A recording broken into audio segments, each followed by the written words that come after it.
Appamada's programs and facilities are supported through your generosity. Your support really does make a huge difference. You'll find a link for contributions on the website at appamada.org/contribute. Thank you so much.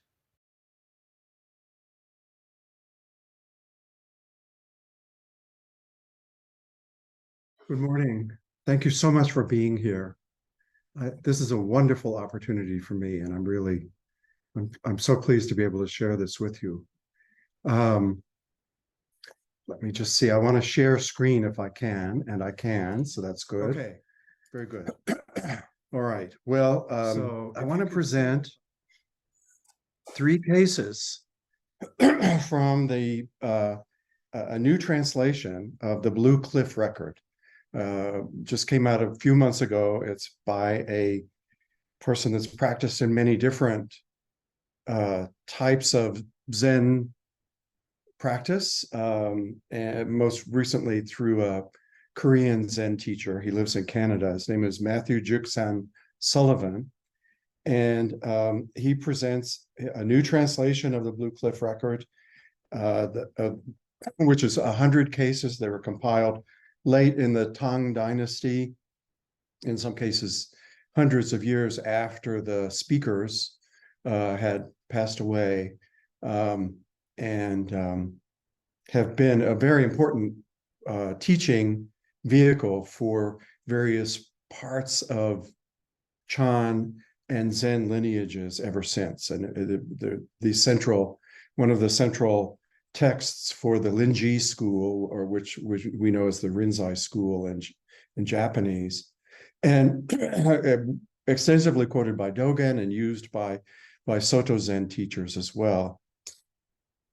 I really like this version of the Blue Cliff Record, particularly compared with the older version by Thomas Cleary, where he presents a big overlay of commentary from several centuries later, but that's in a highly poetic, highly evocative, and to me, very distracting style.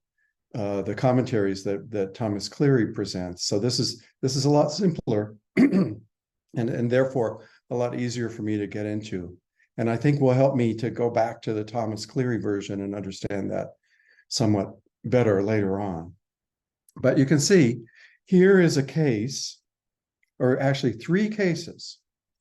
The 70th case, I'm going to read it, and then we're going to do our usual practice for Appamada and take turns reading parts and seeing if we can inhabit the people who are speaking. And I've got a twist that'll come at the end, so I hope you can stick around. So the 70th case, Baizhang fears for his heirs. Guishang, Wu Feng, and Yunyan, and I apologize, I'm no doubt saying all these names completely wrong, attended together on Baizhang. Baizhang asked Guishang, with throat, lips, and mouth shut, how will you speak? Guishan said, for right now, master, I would ask you to speak. Baizhang said, I do not refuse to speak, but I'm afraid I'd become bereft of heirs. 71st case, Baizhang searches the distance. Baizhang also asked Wu Feng, with throat, lips, and mouth shut, how will you speak? Wu Feng said, master, you too should shut it. Baizhang said, in an empty land, I shade my eyes and search for you in the distance. 72nd case, Baizhang is bereft. Baizhang also said to Yunyan, with throat, lips, and mouth shut, how will you speak? Yunyan said, do or don't you have a way? Baizhang said, I am bereft of heirs. So 2 people say, master, would you say something, or do you have a way to speak? I would ask you to speak, Guishan says. Do you or don't you have a way? Yunyan says. And he says to Yunyan, I'm bereft of heirs. Wu Fang says, Master, STFU, I'm being rude, but you should shut up too. And Bai Zhang's reaction is, in an empty land, I shade my eyes and search for you in the distance. Meaning, you got it. You're the one I was waiting for. I've been searching for someone like you. So curiously, it is the guy who seems to be somewhat rude to his teacher who gets what seems to be the strongest reception. And this is what Matthew Sullivan has to say about these cases. And it's really meant a lot to me over the last several months. Zhui Du, compiler of the person who compiled the Blue Cliff Record, having sorted out 100 cases from many, many more that were presented in other collections. He chose all the cases in the Blue Cliff Record with care, but there are a few stories that seem especially meaningful to him. In accordance with the dark principle, he doesn't identify these cases with words or directly command us to pay them heed. Rather, like an architect, he silently manages our sight lines, drawing our gaze to his destination through pattern, gap, and structure. We reach one of these focal points in the 70th, 71st, and 72nd cases, where Bai Zhang asks his three attendants the same question 3 times in a row. This dialogue originates in the Jingde record of the transmission of the lamp, where it appears as a short, continuous, and somewhat innocuous passage. Zhui Du broke this story into 3 parts, forcing our attention to each in turn. He did something similar with respect to the 63rd and 64th cases in the Blue Cliff Record, where Nanquan kills the cat and Zhao Zhou places a sandal on his head. In other collections, this appears as one unified koan. Zhui Du's rearrangement compels the reader to confront the cat's death on its own terms.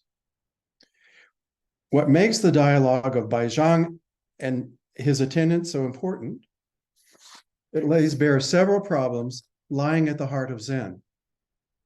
The impossibility of using words to pass along a wordless teaching. The tension between honoring a teacher and challenging a teacher. And the difficulty of maintaining an enduring heritage based on something as ephemeral as spiritual awakening.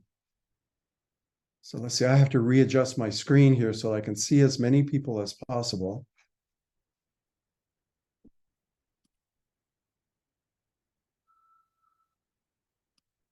So what I would like to ask is for 3 people to read these cases, all 3 of the cases, straight through. One is the narrator, one is Bai Zhang, and one is each of the students. So the narrator will say, Guishan, Wufang, and Yunyan attended together on Bai Zhang. Bai Zhang asked Guishan, and then the speaker for Guishan, will say those words and so on. So I hope that's clear. And I would like to ask, well, again, it's hardest for the people in the Zendo. I was going to ask the people in the Zendo to read first, but Rosemarie, may I ask if you would be the narrator, if you can unmute. Sure. And Nelda, if you would be Bai Zhang. Yes. And Bridget, would you be the students? We'll switch up later. All right. But would you do that for this first pass? All right. So- Okay. 70th case, Bai Zhang fears for his heirs. Guishan, Wu Fang, and Yunyan attended together on Bai Zhang. Bai Zhang asked Guishan, With throat, lips, and mouth shut, how will you speak? Guishan said, For right now, Master, I would ask you to speak. Bai Oh, Zhang excuse me. said, I do not refuse to speak, but I'm afraid I'd become bereft of heirs. 71st case, Bai Zhang searches the distance. Bai Zhang also asked Wu Feng.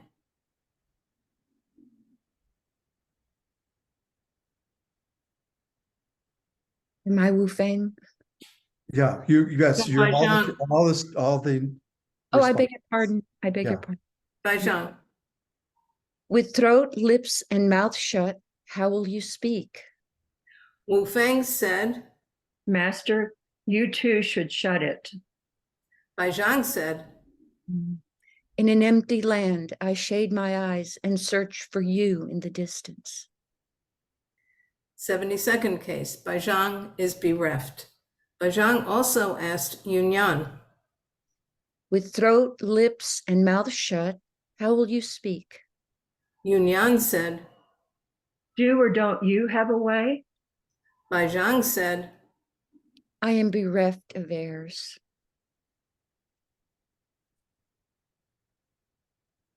Okay, so contrary to what I said before, I would like to have the same people just switch and take different roles.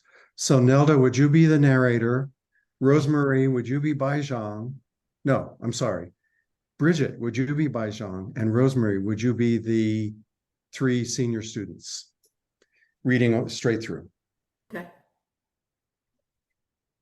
Wei Shan, Wu Feng, and Yun Yan attended together on Bai Shang. Bai Shan asked Wei Shan, With throat, lips, and mouth shut, how will you speak? Wei Shan said, For right now, Master, I would ask you to speak. Bai Shang said, I do not refuse to speak, but I'm afraid I'd become bereft of heirs. Case 71st case, Bai Shang searches the distance. Bai Shan also asked Wu Feng, With throat, lips, and mouth shut, how will you speak? Wu Feng said, Master, you too should shut it. Bai Shang said, In an empty land, I shade my eyes and search for you in the distance.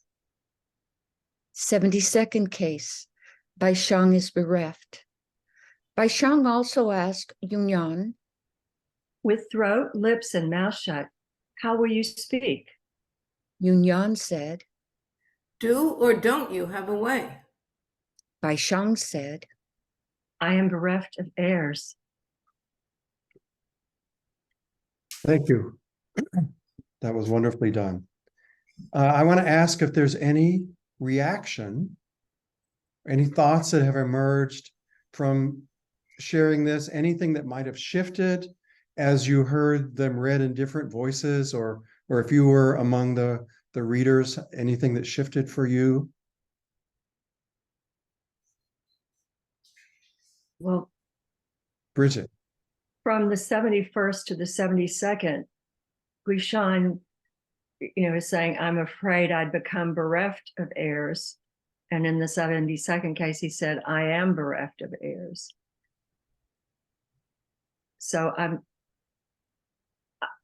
whatever happened in the 71st case must have made him perceive that. And I guess it's because he was asked, his student Wu Feng, because of what he Wu Feng, but I'm confused and mystified by that. That is something that it struck me as well. It's like, shouldn't Wu Fang have come at the end? I mean, it seems like Yunyan should go second. I've spoken about Yunyan many times in talks, and he's my favorite of the old masters. He's the guy that always does everything wrong, and people ignore him his whole life until finally he becomes a great master, and he teaches Dongshan and gives him the great parting lesson. Just this is it. But it is weird that having said in the middle, oh, you're the one I've been waiting for. Then he says to Yunyan, I am bereft of heirs, meaning what? That like Guishan and Wu Feng didn't mean anything to him. I don't understand that at all. However, I want to suggest a different thing here, which is, and I'm going to ask Joan and Kim and Anne to be able to read. So you may need to step forward to be able to read.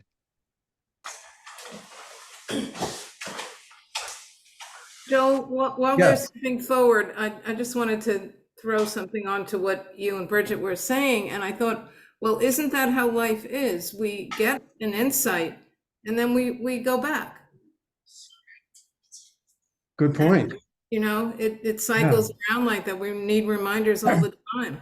Yeah, even if you're a great master who taught hundreds of important students like Baizhang. And Baizhang was a really fierce teacher. It is said that the students who were with him were not allowed to lie down for 40 years.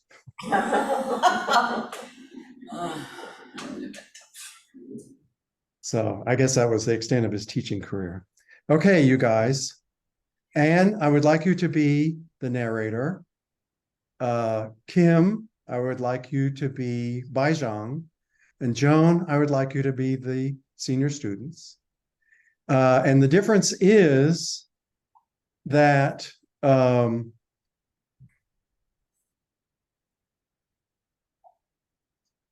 I want the narrator to change the name Baizhang to be Peg and Flint. Okay. So we're doing this dialogue as a dialogue between Peg and Flint, and then the students who are responding are doing so in their own voice. Okay? No, wait a second. So instead of saying Baizhang fears for his heirs, I'm supposed to say Peg and Flint fear for their heirs? Yes. Okay. And then the student is Joan. And so Joan is answering 3 times? Right. Okay. That's Joan.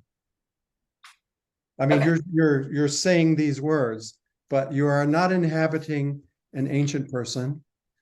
This is you right now, speaking these words. And the same for Kim, as Baizhang, you're still, well, you're going to be speaking Kim as Peg and Flint. So you're speaking those words as if you were our senior teachers, even though you're not going to name yourself that. Okay? Is that clear? Let's try it. Okay. Not clear. All right. Okay. 70th case. Peg and Flint fear for their heirs. Joan attended on Peg and Flint. Peg and Flint asked Joan, with throats, lips, and mouth shut, how will you speak? Joan said, For right now, Peg and Flint, I would ask you to speak. Peg and Flint said, I do not refuse to speak, but I'm afraid I'd become bereft of heirs. 71st case. Peg and Flint searched the distance. Peg and Flint also asked Joan, With throat, lips, and mouth shut, how will you speak? Joan said, Peg and Flint, you too should shut it. Peg and Flint said, In an empty land, I shade my eyes and search for you in the distance. Great. Okay. So please, Joan and Kim, switch for the last case. Okay. 72nd case. Peg and Flint are bereft. Peg and Flint also ask Kim, with throat, lips, and mouth shut, how will you speak? Do or don't you have a way? Peg and Flint said, We are bereft of heirs. that was tough. It's a little confusing. Thank you. So I noticed, if I can speak, I noticed in that telling that Peg and Flint are not saying, in the 70th case, Peg and Flint are not saying, I am bereft of heirs, but they're just worried. I'm afraid I'd become if I spoke. And I hadn't really noticed that before. Mm-hmm. Well, that's what, and Bridget was speaking to that before as well, that he's just worried at the beginning, but at the end, he's announcing, I am bereft. And so let me ask, anybody have any reaction to shifting that from ancient speakers to the voices of our own teachers? Noticing the fact that our teachers have moved away and changed their relationship with us? It was really powerful, Joel. Yeah, was for me. It had more meaning for me because I can, the fragility and of the Sangha then becomes, rises in my mind. Yeah. Indeed. Nelda? And I want to add the responsibility of teachers. And as it just when I heard their concern over being bereft of heirs and speaking and sharing the Dharma and doing that with all of our wonderful practices that we have, our precepts, just the Eightfold Path and all, and yet knowing all the time that words are slippery and sometimes that's all we have to share the Dharma, and knowing that the Dharma can't be captured in words. That overwhelming responsibility just really, it's still with me. It's just like, the sense of what you teachers and we as student/teachers carry when we carry the Dharma. Thank you. Thank you. Yeah, it was very poignant for me to make that shift. And this is I will say, this is the first time a koan has ever come alive for me in this way. To say, oh, this is speaking to something that's important to me right now in my life. So I want to read an extended commentary from Matthew Sullivan before the end. And it's from a different case. It's from case number 11, which he translates as Wangbo's Dreg Swilling Bozos. That's how he regards, Wangbo calls his students Dreg Swilling Bozos. So he writes, there's no such thing as a Zen teacher. There's nothing to teach. There are no secrets. There are no shortcuts. The hunt for the right teacher reinforces the view that the teacher has something that the student must ingest.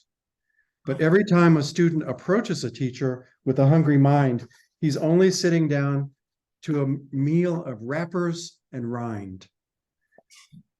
Every time a teacher gives a talk in hopes of introducing new insights to his listeners, he's serving up hair and grease. Teaching is premised on the false assumption that teacher and students are two different things. Teacher and student are not two. This is not a matter of mystical union or deep devotion. It is a simple reality. The unity of teacher and student is so fundamental to Buddhism that it has a name. This name is Sangha. Sangha is the Sanskrit word for assembly. It is the word that the Buddha gave to his community of monks, and now it means any group of people who gather together to practice the Buddha's Dharma. The teacher is part of the Sangha, but only a part. The real teacher is the entire Sangha. Being part of a community of practitioners helps keep our practice on the rails. It grounds our solitary experiences on the meditation cushion in the hurly-burly of how we treat other people and how they treat us in return. The Sangha is so important that I would say that entering a Sangha is what makes you a Zen Buddhist. How else could it be? Zen Buddhism does not require that you believe anything. It does not require that you be baptized or that you take a special set of vows. It does not even require you to practice meditation. I know plenty of Zen Buddhists who avoid meditation like a hole in the sidewalk. Zen lives in the Sangha like fish lives in water. Meditation can only come alive through relationships, conflicts, and exchanges. This means that the human failings of individual Sangha members enhance rather than undermine the teaching capacity of the Sangha as a whole. As my teacher Lama Tara would tell me, a Sangha is like a sack of potatoes, where the potatoes get cleaned by knocking the dirt off each other as the bag jostles and the contents collide. Helping and sharing within a community, merging your interests with the interests of those around you, is literally the way to become one with the universe. The Sangha is the highest form of practice. So I think that's pretty great. That's certainly inspiring to me, and it comes at a time when our Sangha is facing many challenges. How will we be able to continue? Our teachers live in different places. They have taken a much different stance than they used to have with regard to meeting with us, to being present with us, to sharing their teachings with us, and conflicts have arisen, and difficulties have multiplied for all of us. And there's a real question of how Appamada will be able to continue for the future, given its current financial situation and other demands that are being made on the group.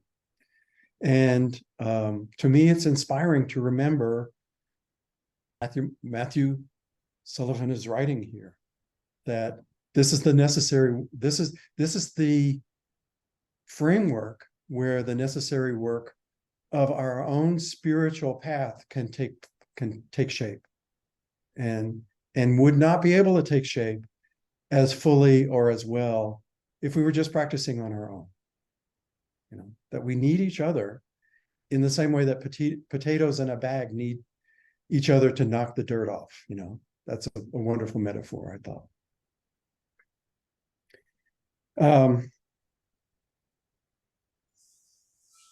So to circle back, you know, here's Baizhang saying to Guishan, I could talk, but I'm afraid I will lose my heirs. And then to poor Yunyan, he's like, oh, you really messed up. I know I'm bereft of heirs. But Guishan was the teacher of Linji, who founded the Rinzai school, what is now known as the Rinzai school. Yunyan taught Dongshan, and Dongshan taught Caodong, and they were the founders of the Kaoshan school of Chan, which became the Soto Zen school in Japan. So, and there's actually no direct lineage from Wu Feng, the guy who got the most praise from his teacher. So teachers can be wrong about the most fundamental question, like whether or not they have heirs. And the answer to whether or not a person has heirs is, does the Sangha live? Do the teachings live through the teachings and experience and loving connection of the people who follow? So, like I say, I feel very lucky to be able to share this with you, and I hope it's meaningful to you as it has been for me to participate in this. And I love all the readings. Thank you so much.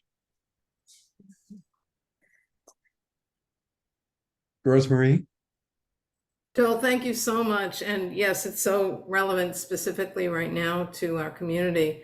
I would love to, I have the books. but I thought that what the commentary, Sullivan's commentary, would be so wonderful for us to all have, because it is so inspiring. I don't know if there would be a way to do that, but yeah, it just tracked so well, and I thought, wow, if the Sangha is based on all this bumping up, we're really in good shape. We've got plenty to work with. Exactly. Thank you so much. Joel, I have a question. Yes. So I'm wondering, I'm not at all sure that I agree with your, and I suppose that means Sullivan's interpretation of the 71st case. I'm not at all sure that the saying, "In an empty land, I search for you in the distance," means good for you, you got it. Or you go ahead of me, you're great, or anything like that. And I'm wondering what Cleary's translation of the Blue Cliff record, if those commentaries support Sullivan and your idea that 71st case is saying, okay, yeah, this is a good answer.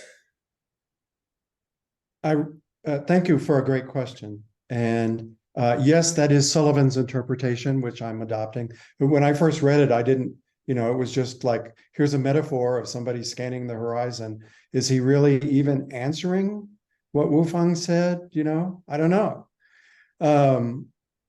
Or is he off somewhere else? Thomas Cleary, he quotes a commentary which is, again, very poetic and hard to follow for me, but he says that Guishang, people think that Guishang got it wrong, but no, Guishang didn't get it wrong, and he's climbing the great cliff right now, and all kinds of metaphors like that. And then he goes on to say, yeah, Wu Fang was recognized by Baizhang, and then everybody says what an idiot Yunyan is. That I can copy that out and share that, but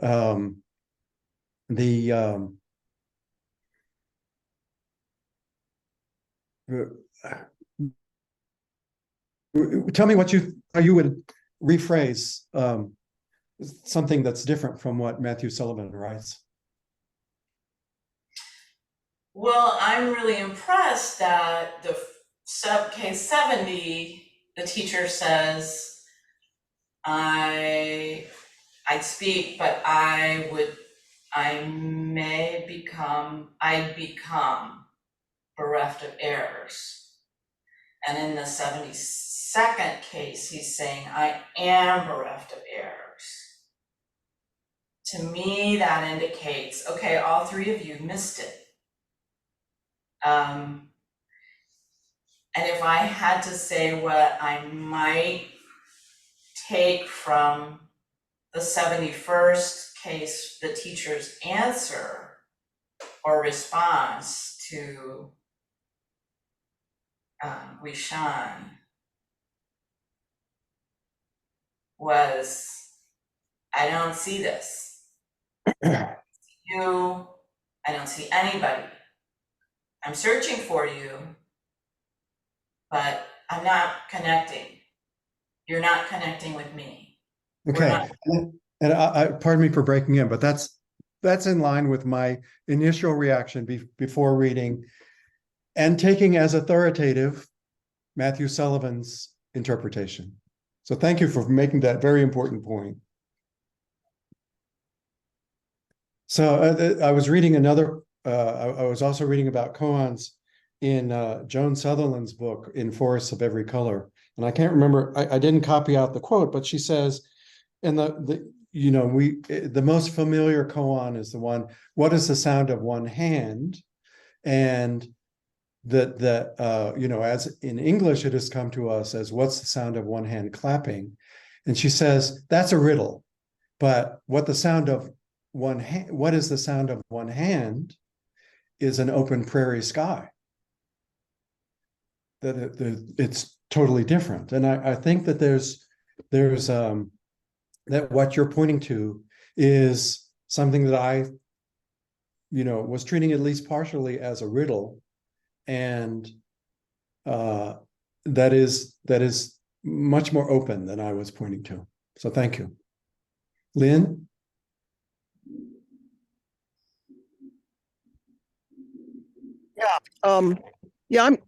I had this whole idea about koans is you sort of live with them for a while and some insight comes up from somewhere, and it's not necessarily a logical thing.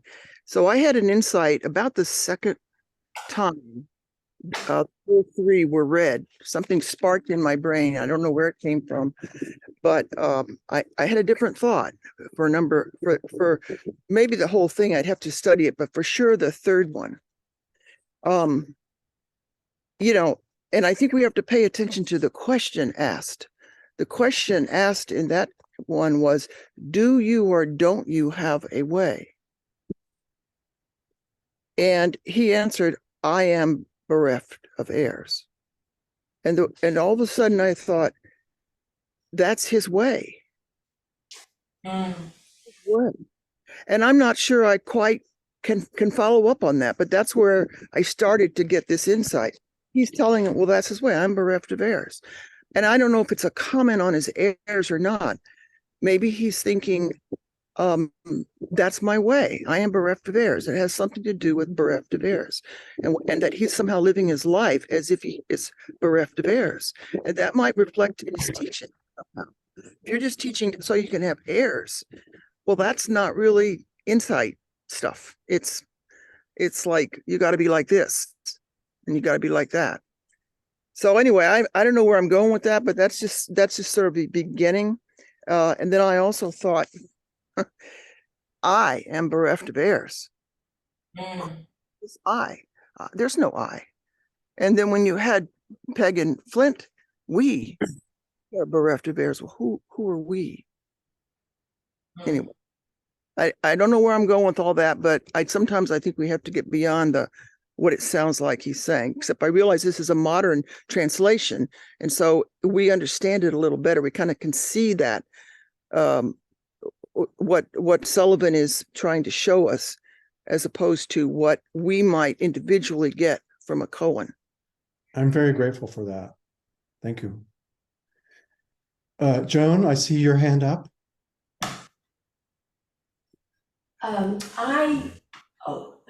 No. Don't unmute. Okay. Well, I was so inspired by what Sullivan wrote, and I wish I could remember all my feelings, but what I heard was he is describing Ave Mata. And people, when they talk about Ave Mata, they talk about the love that they feel there that they don't see other places, and that we engage with each other and we learn together and we have questions and are curious. And I just felt like this beautiful description he gave was just a perfect description of Ave Mata. Just wanted to share that. Thank you. I would say certainly of our aspiration and of our ongoing conflicts and difficulties, and not losing sight of the fact that those are the path for us. Whit had a question here in the send-out. Whit, do you want to come up to be on camera or just speak from there? Do I do that at the? Yeah, you just sit in the chair. Sit in the chair. Okay. Good. My legs will not be asleep for a moment. Good morning, everyone. And Joel, thank you. This was, I think it was very instructive to add the Peg and Flint pieces and just go through it several times.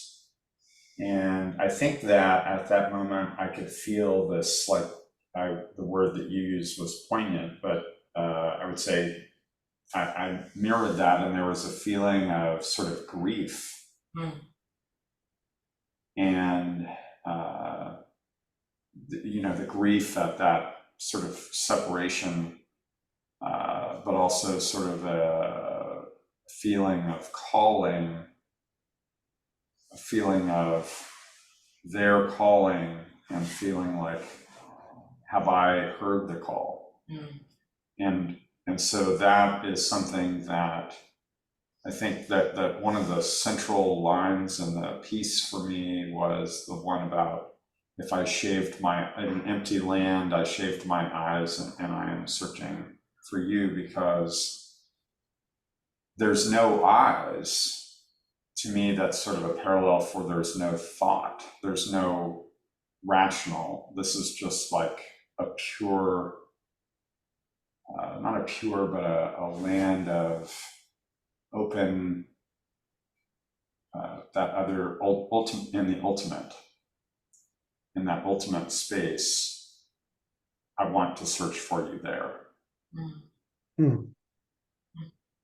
So to echo what Joan, you said, is just like, I felt like that's kind of the milieu to set oneself into, and then it's like stepping into the ultimate and listening to, there's this call for us to step forward, for me to step forward, is how I felt it really. I mean, I just felt like I just looked down and I felt really sad for a moment, because I was thinking, wow, have I stepped forward here? And so, but then like this commentary that you gave of, I think it was Cleary or Sullivan, I can't remember, where he was talking about the Sangha, and just feeling, yes, okay, the Sangha is so important, and it's just like reconnecting to that. And, I felt like I wasn't connected there for a while as much as I would like to be. So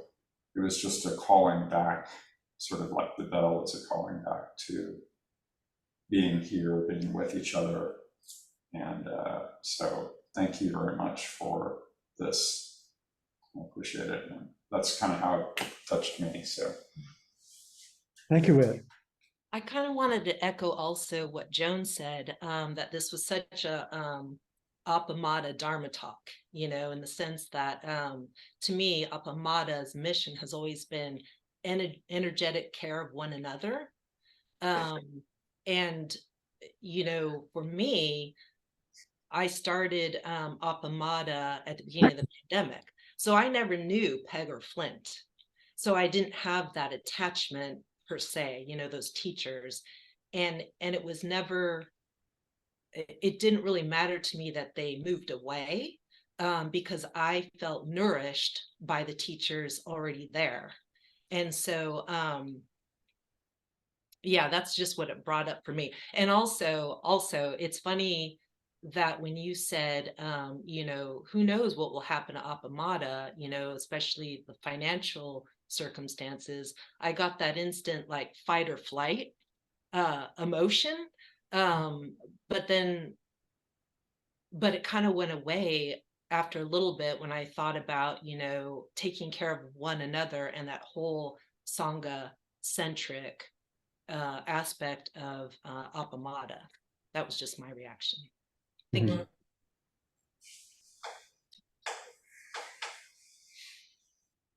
Thank you so much, Elizabeth. I want to say, again, thank you to everybody for saying the more than half of things that I should have said, that I wanted to say, and that I'm totally in agreement with, for all the things that you brought forward that were so important. Really deepening well beyond what I had to share. So thank you. So I'm not seeing any other hands raised or comments to be shared. So let us go to our closing ceremony at this time. And again, please accept my deep thanks.